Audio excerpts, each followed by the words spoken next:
هي من تركيا. انت كأنك عم تتعامل مع اسرائيل. شلون عدلوا لك قانون، شلون بيلعبوا بالقوانين، شو بيعملوا، شو بيساووا، ما بتعرف انت. ان شاء الله ما يحطوا لنا جمركة على الهواء. يعني الإدارة القديمة كانت ناجحة تماما بمص دم الشعب. يلي أخذ شيء من دوائر دولة هذا مو مال بيت الأسى. يسعد اوقاتك، عرفنا باسم حضرتك. أنا أبو ماهر حمشو. شرفنا. حبيب القلب. بدي منك بس تحكي لي موقف صاير معك من جديد او قديم. جديد قديم، في كتير قصص قديمة. قبل فجر الحرية ب4 أيام دافع 6 ملايين ونص جوازات سفر. طبعا هدول دافعون 6 ملايين ونص، أنا دافع معهم رشوة. يعني أنت بتعرف إنه نحن ما في شيء اسمه تمشي معاملة بالدولة إلا تدفع قدم منها يا بمرة يا بمرتين. هن من دون رشاوي حقهم 1,200,000 2,400,000. تصور من 2,400,000 ل6 ملايين ونص. يعني حتى على الجوازات في جمرك. هلا على كل شيء كان في جمركة. هلا طلعت حلقة لباسم ياخور قالوا إن شاء الله ما يحطوا لنا جمركة على الهوا. أنا انطلبت للاحتياط، عمري 40 سنة، عندي 4 أولاد، بشهر 8 بسنة 2020. عملت مثل ما عملت هالعالم كلياتها، تخبيت. طلع قرار بسنة 2023 بشهر 11. تصور هي الفترة كلياتها أنا مطلوب فيها. طلع قرار إنه اللي بده يدفع بدل الاحتياط الداخلي يروح يدفعه $5,000 على سعر المصرف السوري. هلا أنت هون حطوك على سكين، يا بتروح بتخدم وبتقاتل بتحمل بارودة، طبعا بدك تحملها على رفيقك وأخوك وابن عمك، صح. يا أما بتنطلب وبتتخبى، يا أما بتروح تدفع لهم مصاري. يعني فيك تقول أتاوي عدلوا القانون إنه أنت فوق 42 بدك تدفع بدل أو بتضل مطلوب لسن 52.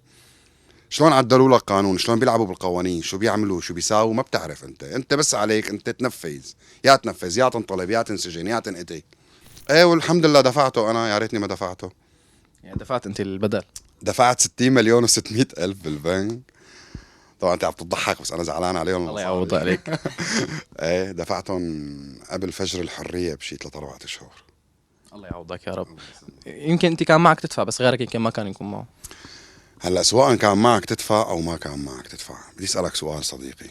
انت اذا كان معك تدفع وانت عندك 4 أولاد، مين اولى فيك ياخذهم؟ حاكم ظالم ولا ياخذهم اولادك؟ لا اكيد اولادك احق. طب يعني هلا انت اكيد معك $5,000 ببيتك، ايش شلحك اياهم؟ انا هحكي لك على حادثه صارت معي. انا مره فاتوا لعند مني اشتبهوا بجاكيت انه هذا الجاكيت تركي، وقال بدنا ناخده على التحليل حتى انه نبين اذا تركي ولا مو تركي. بياخذوا على التحليل لما بياخذوا بيقيسوا. هلا بياخذوا بيقيسوا، هذا هي صفيه مقبوله. يعني صفيه نحن هقول لك شغله، بيفوت لعند منك بيقول لك اعطيني بنطلون قياسي، قديش حقه؟ يلا بمرق لك حقه. يعني مو الكل، فيهم عالم كانت نظيفه وفيهم عالم كانت مأذيه، وهدول اليوم ببين معنا مين هن. يعني هلا اليوم المأذي اكيد اذا رجعنا شفناه هلا بدوائر التموين نحن حنقول عليه انه هذا الزلمه كان مأذي، لانه طلبوا منك انك انت تحكي لا بقى تسكو. واللي كان منيح واذا سمعنا انه عم بيقولوا عنه مأذي نحن حنقول عنه لا والله كان منيح. انا مره استوردت من الصين سنة 2014، اخذ اجازة استيراد نظامية وانا عند كلامي موجودة الاوراق عندي ورقية، واخذت موافقة واستوردت $60,000 بضاعة. انا بعد ما بتصل البضاعة مشان اقدر خرجها بدي يدفع 8 اضعاف لاقدر خرجها. من اضعاف بضاعتك. ايه لاقدر خرجها. هل يعقل هذا الحديث؟ نحن فاكرين جماعه الالبسه ما عليهم جمركي. ده علينا جمركة. ايه بس حتى الالبسة محصورة. يعني ما حاذكر لك ماركات ولا مين اصحابها مشان ما نسيل فتنة هلا جديدة نحن بالموضوع. بس في كتير قصص محتكرينها الناس بالأقمشة بالألبسة بالأحذية. ليش الموز مو محتكر؟ كان السكر، المواد الغذائية. هلا كانت الألبسة التركي كانوا يفوتوا لعند منك لو عندك قطعة تركية ياخذوك على فرع تحقيق مو على جمارك. بس انه عم ياخذوك على فرع تحقيق انه مين جاب لك هالقطعة. هي من تركيا. انت كأنك عم تتعامل مع اسرائيل. يعني هن عم يتعاملوا مع اسرائيل تحت الطاولة، وانت مع دولة شقيقة اللي هن كانوا يقولوا عنها دولة شقيقة ما نتعامل معها بألبسة. بس ليش ياخذوك على فرق تحقيق مشان يحققوا معك مين جاب لك اياها البضاعة. لانه يوصلوا المصدر. والله هن المصدر. هن المصدر. يعني اذا بتسأل حدا غيري بهذا المجال بيقول لك فانات كانت تابعة لفلان ناس محمية بالبلد، كانت تمشي مفيمة ومسكرة وتنقل بضاعة بالبلد. يعني ما كانوا عم يحاسبوا الكبير، كانوا عم يحاسبوكم الكم. لا الكبير عليه يشتغل والصغير عليه يندايس. هلا انا ما حقول لك انه انا مثلا بدي اقول الإدارة القديمة كانت فاشلة وإن شاء الله الإدارة الجديدة تكون منيحة ومن الأحاديث هي وكله. لا لا، هي الإدارة القديمة ما كانت فاشلة، هي كانت ناجحة تماما. يعني الإدارة القديمة كانت ناجحة تماما بمص دم الشعب. فعلا. فهمت علي كيف؟ لأنه هي سياستهم هن. سوريا التاريخ، سوريا اللي ما بيسترجي بني آدم يحكي عليها، بس وقت بيمسكها حاكي ظالم بيغير من مفاهيمها. يعني صار السوري ينكره ببعض الدول، مع أنه السوري شخص كتير نظيف. قال الأستاذ أحمد الشرع بلقاء له، قال لا تجوا على الشامي، لا تجوا على الدمشقي، ما بيعرف الفتنة. صح. فهمت علي كيف؟ ما بيعرف الفتنة. مزبوط كلامي؟ مزبوط. كانت مسماية الجمهورية العربية السورية للجباية. بتعرف شو يعني للجباية؟ للجباية يعني أنت لازم تشتغل أي شيء وتعطيهم مصاري. هي معترفة علينا تبع للجباية، الجمهورية العربية السورية للجباية. طبعا نحن هون عم نحكي على اسم دولتنا، بس نحن عم نحكي على حكامها مو على اسم الدولة. نحن سوريا مرفوعة فوق كتافنا، بتفنى شعوب ودول ما بتفنى، ونحن من أحد هالشعوب. بنفنى بس دولة ما بتفنى. صح. إلها عراقة وإلها تاريخ، وإن شاء الله حيكون إلها تاريخ هلأ مجيد لبعدين لقدام.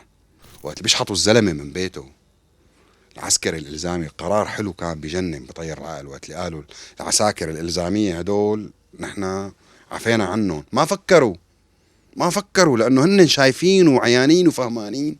ما فكروا. العالم عم بتهج. أنا ابني اليوم بكالوريا، أنا لو ما صارت الحرية أنا ابني بدي آخذ البكالوريا ولا برا يلا. لك اليوم أنا عم شوف شباب عم بتفوت على البلد. لك صرنا نشتهي نشوف الشباب. كنت تشوف الشاب يا لابس بدلة يا ماله موجود صدقا. يعني اليوم شاب بعمرك أنت يا لابس بدلة يا مالك موجود، يا أما وحيد. اليوم صرت تشوف نسبة شباب فعلا، صرت لك حتى الحكومة الجديدة شباب. يعني انت معناتها انت عم تتفاهم مع حدا بتقدر تتفاهم معه. يعني انت عم تحكي عن شغله كتير منيحه. هلا بضل في سلبيات، مثلا انه لسه الدوائر الخدمات كلها ما قدرت تقوم، لانه في بعض المخربين سواء كانوا منا وفينا او غرباء او اهالينا، وشفنا هذا الشيء على النت، نحن فاتوا وسرقوا وعفشوا. طبعا هدول دلوا على تربيتهم هن، يعني ما بيدلوا على مجتمع عام، ما بيدلوا على ناس عامه يعني. إيه طب انتوا مركز خدمة مواطن فتوا سرقتوه مشان تاخذ لابتوب انت قيمته تافهة، انت عطلت مليون اثنين ثلاثة من خدمة. مزبوط. كمان هي كلمة بدي اقولها للناس، يلي اخذ شيء من دوائر دولة هذا مو مال بيت الاسى، هذا مالنا، هذا عم يخدمنا، هي تبعنا هي الدولة. اليوم نحن بننظف قدام محلاتنا، بننظف قدام بيوتنا. عناصر المحافظة اليوم ما قدرت تغطي بشكل عام على كل سوريا. بدنا نساعد، بدنا نحط ايدنا. شفت شباب مثل الوردة انا واقفة بالشوارع عم بتنظم سير. صح. في شيء ايجابي صدقا. اللي كان ماسك بايده الدفتر كنا نعانده احيانا ونكسر له اشاره. اليوم الشاب عم بيقابلك بضحكه، عم بيعمل لك هيك انه وقف، عم تضحك له انت، عم بتوقف، بدك تخالف يقول لك لا تخالف، انت عم بترد عليه. لك حاسس انت يعني في اريحيه اليوم. فهمت علي كيف؟ يكون في حب بين هاي الناس. والله الحب كان كتير كبير. يعني انا اشعر بدني انا عم بقول لك هو فعلا الحب كان كتير كبير. يعني نحن حسينا فعلا بسوريا الواحده. موضوع الماليه نحن بنتمنى تمني، بعرف انه البلد بوضع مزري واقتصادها صفر والله يعين للكل، يعني الله يعين. بس موضوع الماليه ما كتير يجوا على التجار والصناعيين، ما كتير تجوا. الصناعه هي لازم تفز. اذا فزت الصناعه في يد عامله كتير رح تشتغل، رح يصير في مصاري بالبلد، حنصدر ونجيب مصاري. نحن بنصدر لبرا ونجيب مصاري، مو بس بنستورد وبندفع مصاري. ما بدنا نكون شعب مستهلك. نحن سوريا ما كانت شعب مستهلك. فهمت علي كيف؟ بدنا نرجع. سوريا كان أكبر معامل سجاد موجودة بسوريا بدرعا. درعا أكبر معمل سجاد مثلا موجود بدرعا، أكبر معامل حرير موجودة بدمشق. يعني سوريا بلد منتجة زراعية صناعية، منتجة عقول. دكاترة العالم كلها سوريين. لك في دول أوروبية من دون ذكر أسماء قالت إنه نحن ما فينا نستغني عن موجب الدكاترة اللي عنا يا. لك هربت عقول لبرا.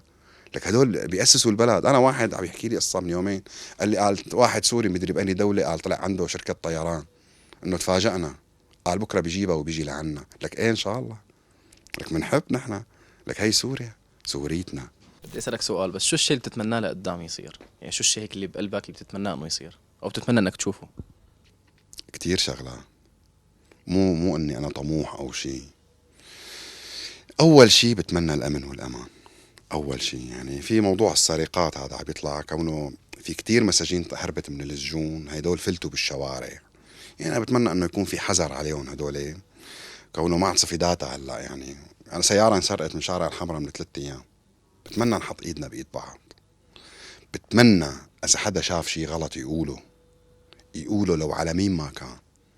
قول هذا الشيء غلط، قوله بذوق وبأدب، خلي العالم تسمعك. لا تقوله بعياط وبشوبرة، قوله في قيادة حتسمعك. الشيء الحلو بالموضوع انه في اهل علم واهل دين عم يسمعوا. كمان تهجروا اهل الدين، اليوم رجعوا حيسمعوا، بيوقفوا الفتنة هدول. هلا جاوبتك جواب طويل، بس هو الخلاصة كانت الشيء اللي انا فعلا بتمناه. بتمنى سوريا ترجع سوريا. سوريا يعني ما صلى الإدارة الجديدة اليوم شهر، ما صلى شهر. العالم إذا بتعمل معها مقابلات بتقلك عم نشبع، مع أنه تصور أنت ما انفردت رواتب. تصور أنت أنه ما وزعوا رواتب لأنه بيعملوا إحصائية، والعالم عم تقلك عم نشبع. كيلو السكر ب9000.